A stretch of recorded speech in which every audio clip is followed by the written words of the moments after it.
Jean-Louis, Montréal est un circuit où les voitures sont poussées à la limite, les vitesses sont élevées, la consommation aussi? Tout à fait, parce que c'est un circuit d'accélération-freinage. Et au niveau de la consommation, c'est très très haut. À savoir que, par exemple, McLaren nous dit, pour un tour, il faut 1,8 kg de carburant. Vous savez qu'en F1, on mesure en kilos. 1,8. Le Grand Prix fait 70 tours, ça fait plus de 125 kilos.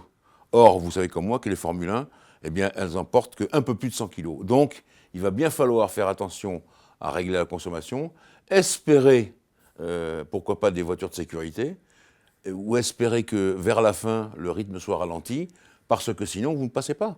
Et c'est là que la consommation, c'est le point le plus ardu avec le freinage du circuit Gilles Villeneuve de Montréal. La motricité aussi est importante sur ces tracés, tout autant que le freinage? Oui, parce que c'est un tracé plat.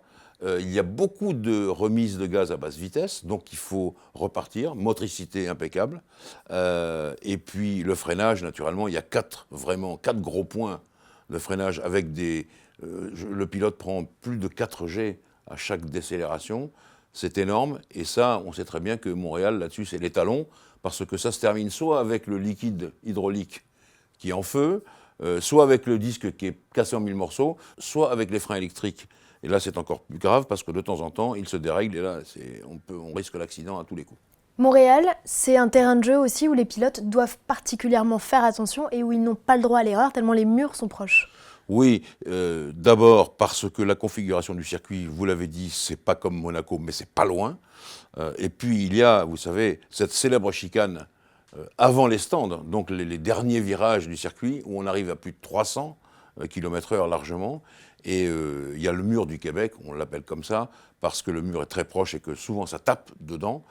C'est simple, hein, on loupe un petit peu son freinage, on monte trop sur le vibreur, et là, la voiture décolle de l'avant, et quand vous n'avez plus de roue directrice à l'avant, hop, c'est direct dans le mur. Donc là, il faut faire très attention, et je rappelle qu'autour du circuit, il y a eu quand même, dans l'histoire de Montréal, pas mal d'accidents dans le rail. Jean-Louis, le tracé de Montréal est par ailleurs un circuit un peu abrasif parce qu'on le sait, c'est un tracé semi-permanent. Du coup, le choix des pneus revêt une importance cruciale. Oui, alors là, on est sur le plus tendre possible, hein, c'est-à-dire les super soft, les hyper soft et les ultra soft, c'est-à-dire les roses. Et là, on va voir que ça va beaucoup aider quand même dans les performances parce que ce sont des pneus, on l'a vu à Monaco par exemple, qui vraiment adhèrent au sol, qui vraiment donnent des tractions formidables et puis améliorent la motricité, la tenue en virage. Et à Montréal, on n'a pas beaucoup de tenue en virage, hein, c'est pas comme à Monaco. Donc vraiment, ça peut être quelque chose de très très intéressant. Montréal, c'est aussi un circuit où il est facile de doubler. Jean-Louis, c'est pour ça qu'ils ont mis une troisième zone de détection de DRS?